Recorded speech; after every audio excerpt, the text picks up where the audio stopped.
polícia! De novo, nós aqui outra vez.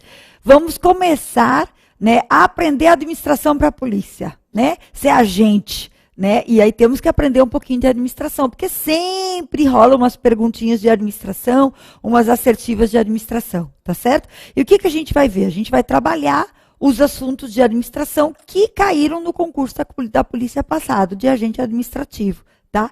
E aí nós vamos trabalhar com foco na CESP, né, porque daí as questões, a gente vai trazer as questões que foram lá dos últimos concursos da polícia, né, e também outras questões da CESP. O curso a gente vai dar um pouco de teoria e um pouco de questões, tá bom? E vocês viram lá que eu estou dividindo com o Wilson, ou seja, o Wilson está dando a parte de administração financeira e orçamentária e eu estou dando a parte de administração geral, certo? E o que a gente vai ver aqui como primeiro assunto? As noções de administração e as abordagens clássica, burocrática e sistêmica de administração.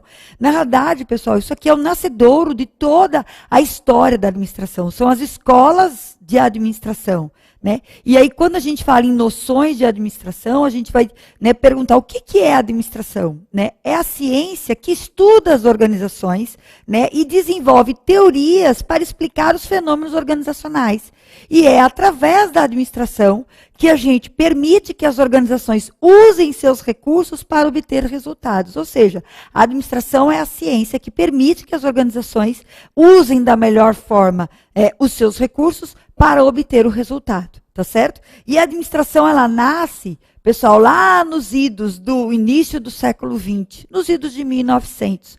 Né? Não que antes não tivesse nada, tinha todo um conhecimento administrativo, mas esse conhecimento não era sistematizado, tá certo? Então, qual a ideia? A ideia é sistematizar esse conhecimento, padronizar, porque antes a gente não tinha nada. Na verdade, nós tínhamos algumas publicações, nós tínhamos alguns livros, mas não havia, né, digamos assim, alguém que tivesse parado para organizar o pensamento. Foi quando foi criada a primeira escola de administração, né, em 1889, que aí passou-se a organizar os estudos acerca de administração, ou seja, passou-se a se estudar as organizações, a experiência prática, e a partir dessas experiências formatar teorias, né, que pudessem explicar esses fenômenos que aconteciam nas organizações.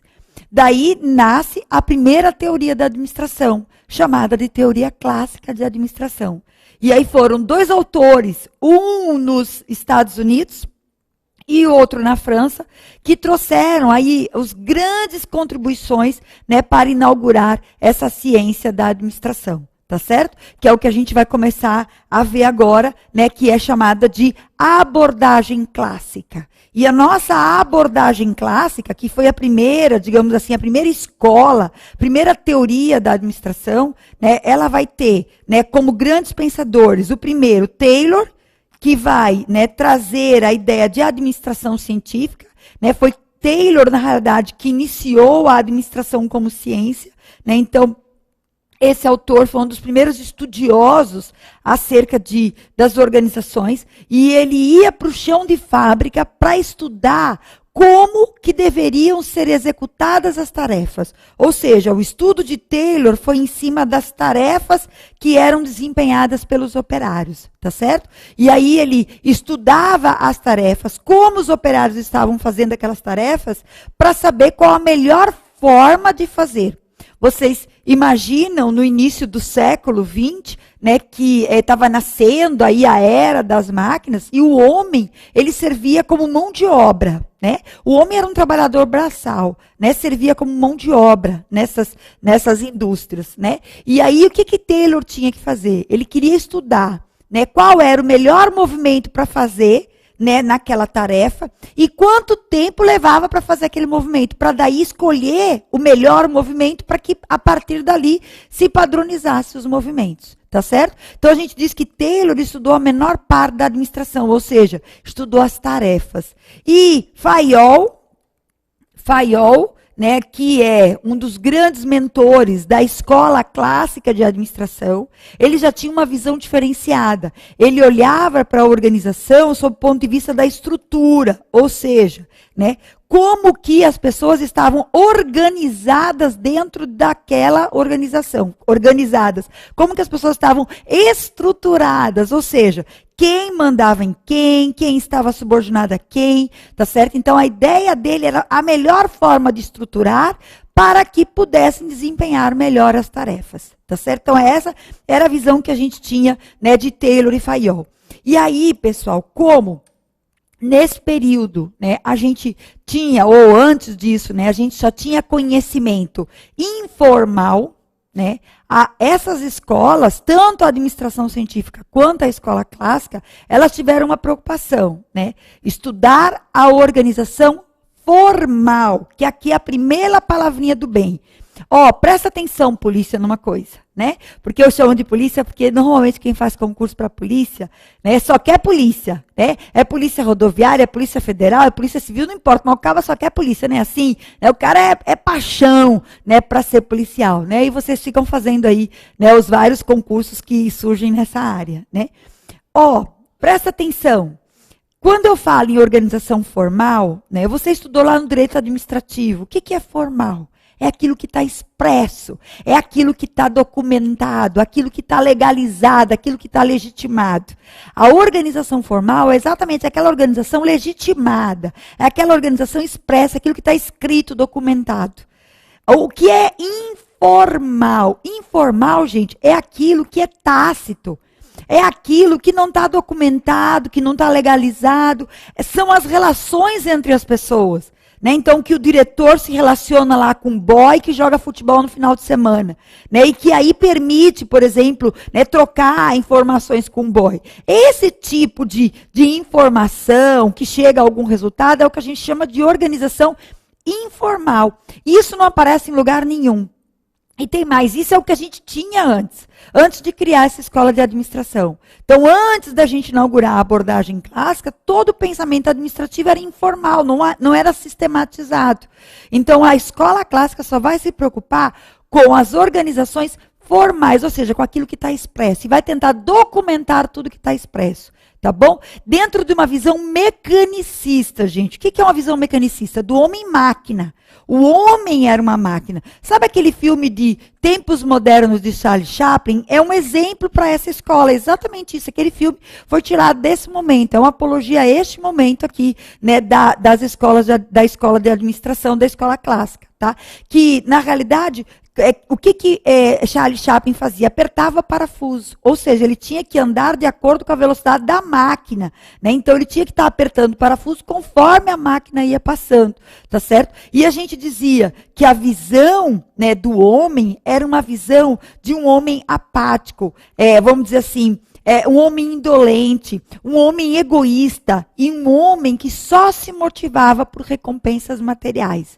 Tá? E o que significa isso? Significa que, na hora em que Taylor estudou a tarefa, na hora que Taylor estudou, né, como que deveria ser realizada a tarefa, um dos objetivos de Taylor era também estudar o salário, para saber como pagar aquele trabalhador, porque aquele trabalhador só se motivava pelas recompensas materiais, pelas recompensas econômicas. O homem, ele estava ali, ele não estava interessado em que a organização alcançasse o resultado. Ele estava interessado em obter os objetivos dele, ou seja, o salário. Por isso que a gente diz que o homem é chamado de homem econômico, tá certo? Que é o homem que se motiva pelas recompensas materiais. Pelas recompensas materiais, tá certo? Pessoal, mais uma coisa, quando a gente fala de administração, a gente diz que a administração ou as organizações se dividem em sistema aberto e sistema fechado, tá? Só escuta, não anota não, presta atenção. A gente diz que existem dois tipos de sistema dentro das organizações, sistema aberto e sistema fechado. Por que eu não quero que você anote? Porque se você escrever aí sistema aberto, você depois quando for estudar vai estudar errado. Tá? Porque aqui, neste momento, a gente só vai falar em sistema fechado. E o que é o sistema fechado? É o sistema que está olhando para dentro dele mesmo, está focado nele. Não está preocupado em olhar para o que tem no ambiente. Nesse período, né, que as organizações estavam, né, na realidade, procurando a busca da eficiência, da produtividade, porque tudo que se produzia se vendia. Era a industrialização, era a era da industrialização. Era o auge do capitalismo, era final do século XIX, início do século XX, tá certo? Então, as organizações, tudo que elas produziam, elas vendiam. O que elas tinham que fazer? Tentar produzir uma quantidade maior em menos tempo. E a preocupação delas era interna, com os métodos e os procedimentos internos. Por isso que a gente diz que nessa época, né, as organizações funcionavam como um sistema fechado, ou seja, ela estava preocupada com os procedimentos internos, e operacionais, tá? Em como fazer a tarefa. E operacionais, tá? Em como realizar a tarefa, né? Procedimentos internos e operacionais, em como realizar a tarefa. E a gente diz que a abordagem, né, da administração, ela é uma abordagem prescritiva e normativa. Sabe o que é uma abordagem prescritiva e normativa? É porque ela funciona como se fosse uma receita de bolo. Você vai prescrever como tem que fazer. Né? Então, por isso que a gente diz que a abordagem clássica é uma abordagem prescritiva. Não havia estudo nenhum de como fazer a tarefa, de como estruturar uma organização. E aí, a ideia era prescrever que nem uma receita de bolo e normatizar, ou seja, sistematizar o pensamento administrativo. Tá? Essas palavrinhas, gente, sistema fechado, abordagem prescritiva e normativa, o homem econômico, a visão mecanicista, essas palavrinhas são palavrinhas do bem, que quando você enxergar na prova de CESP, se for FCC ou se for qualquer outra banca, né, que de repente a gente pode ter uma surpresa aí, mas são as palavrinhas do bem que se referem à abordagem clássica. Tá? E se ele falar disso, de administração científica ou de escola clássica, tanto faz. Essas palavrinhas servem para as duas escolas, tanto para a administração científica quanto para a escola clássica, tá certo? Agora, qual a diferença? Quando que eu sei que eles estão falando só da administração científica ou só da escola clássica? É o que a gente vai ver aqui agora, quando a gente for começar a falar de Taylor. Frederick Taylor, que foi um dos pais da administração científica, né, que, como eu disse para vocês, pessoal, vamos tentar focar, né, naquilo que a gente tem, que são as palavrinhas-chave, né, como eu costumo dizer. Vocês não estão aqui, né, só abrindo um parênteses para você poder entender. Nós não estamos aqui para a gente aprender administração, como se diz, né, nós estamos aqui para marcar o X na questão certa.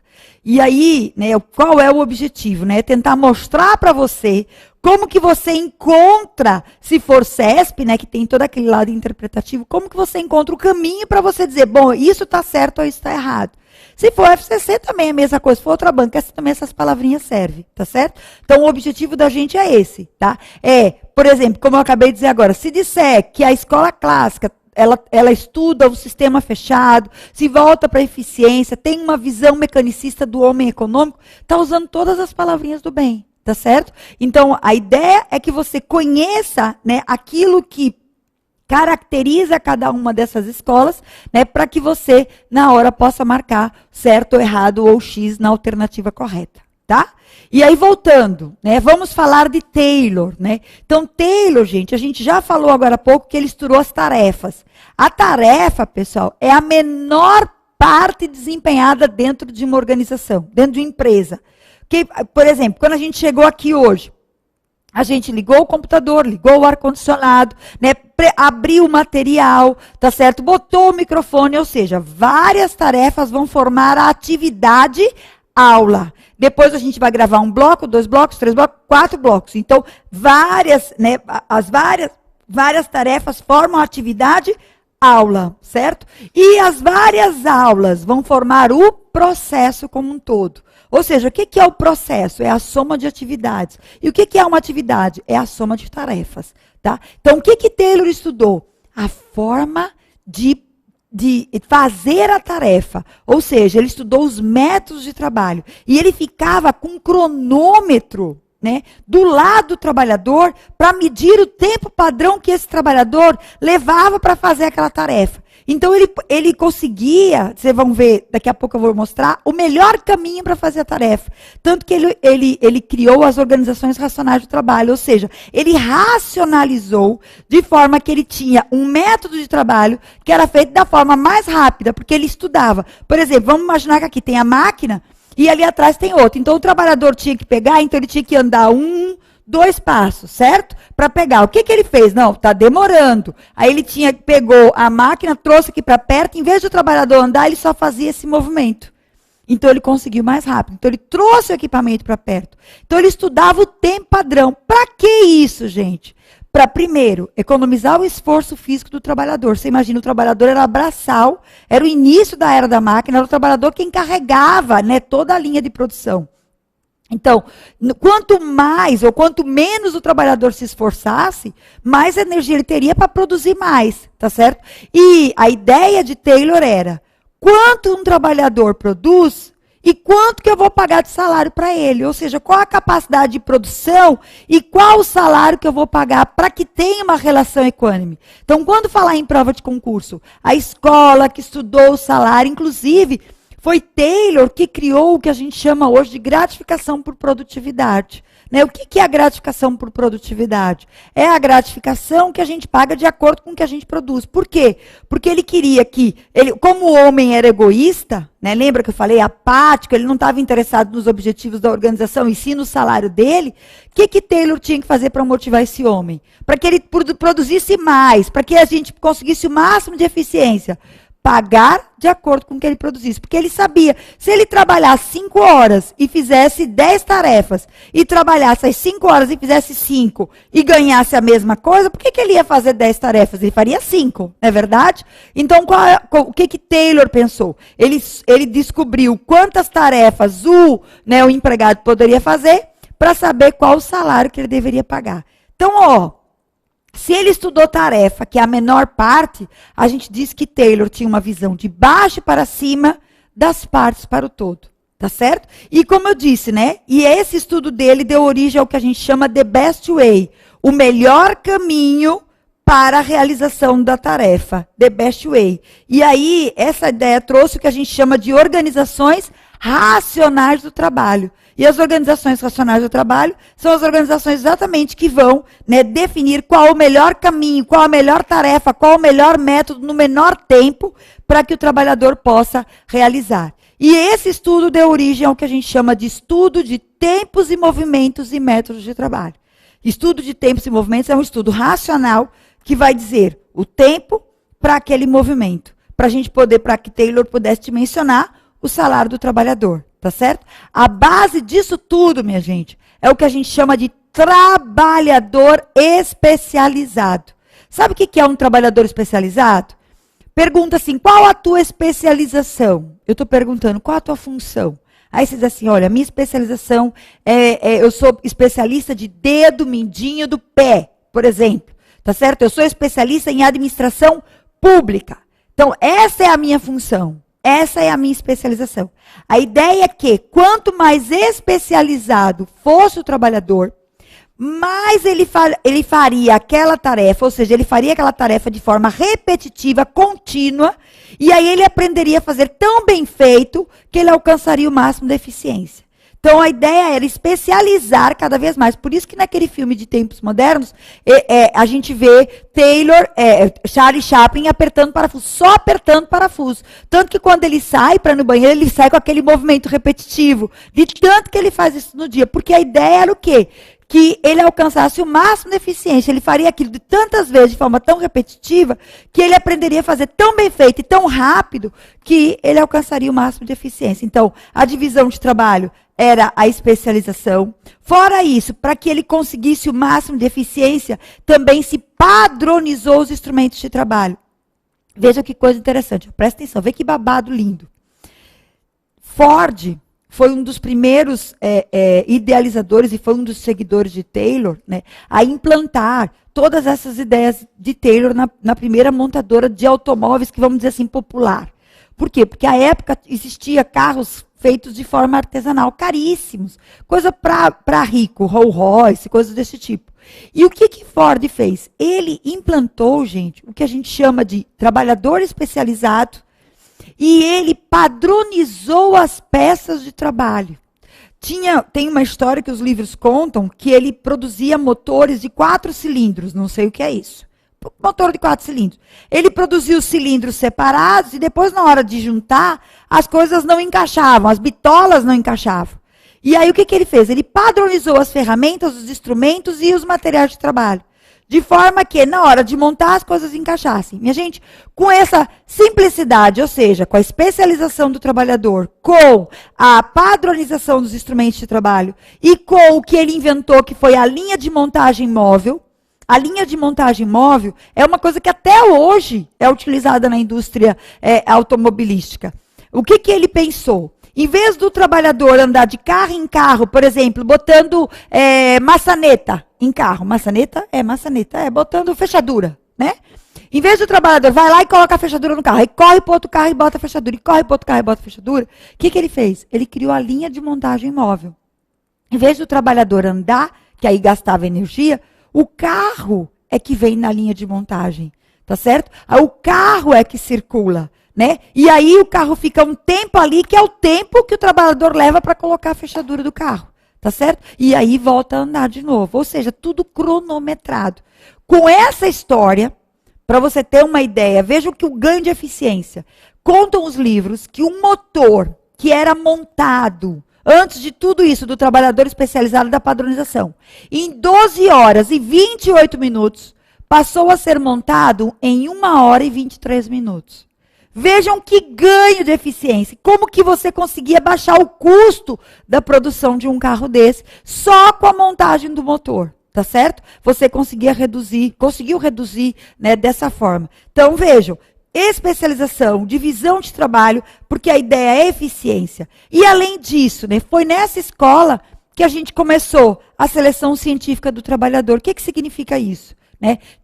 Antes disso, a gente passava um trabalhador, quer trabalhar? Vem trabalhar. A partir de agora, a gente começou a ver o que? Habilidades, aptidão, tá certo? O trabalhador queria trabalhar na linha de montagem, queria planejar. A gente separa, não é o trabalhador especializado, separa quem pensa de quem executa. Então, daí a necessidade de você selecionar, né, o trabalhador. É aqui que começa essa coisa de seleção científica, tá certo? E mais, aqui que começa a preocupação com as condições de trabalho e com a fadiga do trabalhador, né? Vocês imaginam as condições insalubres em que eram hoje, né? A gente vê que ainda tem empresas que não se preocupam, né, com a cadeira, nem com, né, a forma de sentar, nem com os equipamentos de trabalho. Vocês imaginam lá no início do século XX, né? Então, assim, a fadiga, até porque o trabalhador era braçal, a fadiga era um elemento extremamente importante na execução. Imagina no final do dia como que o trabalhador não estava. E as condições de trabalho também, né? Inclusive, a gente sabe que muitas das doenças do trabalho são provocadas. E aí, daí, mais adiante, todo o estudo da ergonomia começa a partir desses estudos aqui de Taylor, tá certo? Que se voltava para a busca da eficiência, né? Por quê? Né? Porque ele queria estudar, como a gente falou, né, os incentivos salariais, os prêmios de produção por peça produzida, e mais uma outra contribuição de Taylor, né? Como Taylor defendia o trabalhador especializado, gente, ele defendia também que a autoridade, o comando, a supervisão deveria ser especializada. O que significa isso? Ele dizia o seguinte, que a supervisão funcional significa que você vai ter tanto chefes, estrutura funcional, você vai ter, né, vários comandos, e aí você vai dizer que a autoridade será diluída e dividida, a depender do número de subordinados. Então, por exemplo, eu vou dizer aqui, ó, você está vendo aqui, isso aqui é um organograma, tá? Aí você está vendo aqui que nessa caixinha tem uma pessoa realizando uma tarefa. Que essa pessoa, pelo organograma, as linhas estão mostrando que essa pessoa se liga com esse chefe aqui. Eu tenho aqui os níveis e eu tenho aqui as ligações. Na hora que eu falo de supervisão funcional, eu faço linhas diretamente com os outros chefes. Ou seja, esse chefe aqui tem autoridade sobre esse subordinado, mas esse chefe aqui também tem, porque ele tem linha direta e esse também. E esse chefe é um chefe de RH. E esse chefe é um chefe de produção. E aí qual a ideia? A ideia é que Priscila, por exemplo, ela tem um chefe de produção, que é Pedro. Aí Pedro está, né, controlando tudo que Priscila faz no que se refere à produção, à filmagem dela, né, como que ela está filmando e etc. Só que, além disso, tem uma chefe de RH que está organizando o treinamento para Priscila. Então, no que se refere a treinamento, a hora extra, que ela tem que parar de gravar porque está na hora do intervalo dela, vem a chefe de RH para dizer. A chefe de RH tem autoridade com ela sobre isso, certo? No caso de Pedro, Pedro vai olhar se ela gravou direitinho, se ela fez direitinho, tá certo? Então, ele tem autoridade sobre ela, né, na questão da produção. Ou seja, nós vamos ter tanto chefes quantos especialistas a gente tiver, né? Tem uma vantagem, porque você vai falar exatamente com quem entende do assunto. Ela vai falar diretamente com a pessoa de RH que entende do assunto e vai falar direto com Pedro, que é o chefe de produção que entende do assunto. Tem uma desvantagem, né? Como tudo em administração. Qual é? Muito cacique para pouco índio, né? Então você já está vendo que, né, isso foi uma ideia de Taylor, né, e que, né, às vezes pode trazer algum conflito. Mas daqui a pouco nós vamos explicar melhor isso quando a gente for falar na ideia de Fayol. Mas entender o que é supervisão funcional é o mesmo que autoridade funcional, tá, gente? É o mesmo que autoridade, é o comando funcional. Ou seja, baseado na especialização, tá? Baseado na especialização, tá bom? Bom, terminamos Taylor, vimos as palavrinhas do bem de Taylor, tarefa, métodos, tempo padrão, preocupação com salário, né, preocupação com o trabalhador especializado, preocupação com a eficiência, né, preocupação com os tempos e os movimentos do trabalhador, tá certo? Então, essas foram as grandes preocupações de Taylor. Fayol, gente, lá na França, né, ele tinha outra preocupação. Ele não estava preocupado com a tarefa. Ele estava preocupado com a estrutura da organização. Com exatamente isso que eu acabei de dizer. Isso aqui é a estrutura. Quem manda em quem? Quem obedece a quem? Na realidade, enquanto Taylor estudava a tarefa, Fayol pensava, né, em como estruturar, em como organizar as caixinhas de forma que lá na divisão de tarefas, né, as pessoas soubessem exatamente a quem se reportar ou quem seria responsável pelo quê. Tá certo? Então a gente diz que ele estudou a estrutura da organização e estudou o funcionamento da organização. Ou seja, ele estudou a anatomia e estudou a fisiologia. Ora, olha para mim. Se a gente diz que Taylor, que estudava a tarefa, que é a menor parte, tinha uma visão de baixo para cima, Fayol, que estudava a estrutura como um todo, tem uma visão de cima para baixo. Estão percebendo as diferenças já? Então, ó, se ele falar na prova em tarefa, quem a gente vai lembrar? Taylor. Se ele falar de estrutura, quem a gente vai lembrar? Fayol. Não pode trocar, tá certo? Não pode trocar, que é essa a ideia, que são as palavrinhas específicas para cada um, tá? Além disso, quais foram as contribuições de Fayol para os estudos da administração? Mas, gente, Fayol, ao se preocupar com as funções da empresa, com o funcionamento da empresa, ele também estabeleceu de forma prescritiva e normativa, que é uma característica dessa escola, as funções de toda empresa. E aí ele disse o seguinte, ó, que toda empresa deveria ter 6 funções, certo? As funções técnicas, as funções comerciais, as funções financeiras, as funções de segurança, as funções contábeis e a função de administração, que deveria coordenar todas as demais funções. Minha gente, quem disse que a administração era uma função separada, que era uma função e que deu essa importância à administração, como coordenadora de todas as funções, foi Fayol. E ele disse que a administração, esta função da administração, ela deveria ser realizada. Vocês estão vendo aqui, função técnica, gente, é a mesma coisa que a função de produção hoje. É como se fossem os departamentos. Departamento de produção, departamento contábil, departamento financeiro, departamento de segurança, é a mesma coisa que RH. Departamento contábil, financeiro, de cadê? comercial, sim, comercial. O comercial, que é a parte de publicidade, propaganda, de marketing, tá? E a administração, que coordena todas as funções. Na verdade, a administração, ela está coordenando financeiro, marketing, tá certo? E mais, que todo administrador deveria desempenhar 5 funções. Todo administrador, primeiro, vai planejar o que tem que fazer. Todo administrador, vem para cá, vai prever, ou seja, vai planejar. Minha gente, você quer passar em concurso? Você tem que realizar as funções da administração. Ou seja, para passar em concurso, você tem que administrar os teus estudos. Então, a primeira coisa, você tem que planejar o que você vai fazer. Tá certo? Planejar significa definir os seus objetivos e os métodos de trabalho. Então, essa é a primeira função.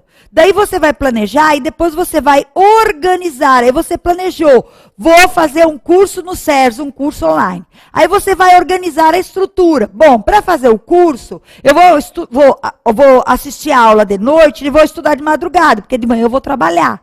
E aí, quando eu estiver vendo a aula, eu vou deixar a empregada cuidando do meu filho, vou deixar o marido cuidando do filho. Ou seja, você vai organizar a estrutura da tua empresa, certo? A partir daquilo que você definiu no planejamento. E daí, você vai executar e vai comandar o que está sendo feito. Tá certo? É a liderança. Você vai ter que comandar. Olha, cheguei, vou estudar, vou me trancar no quarto. Fica aí. Tá certo? Você vai coordenar os trabalhos, que é usar os meios para chegar aos fins. E a última função da administração, e também uma função extremamente importante, é o controle. E o que é o controle, gente? Você quer passar em concurso? Tudo aquilo que você planejou, você todos os dias tem que olhar se você está executando.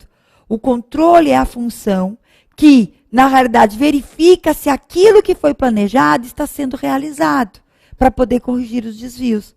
Tá certo? Então, a ideia do controle o controle só existe em cima do que foi planejado. E a gente planeja para a gente controlar, ou seja, para assegurar de que o que a gente planejou será realizado. Então, essas são as 5 funções do administrador criada por Fayol.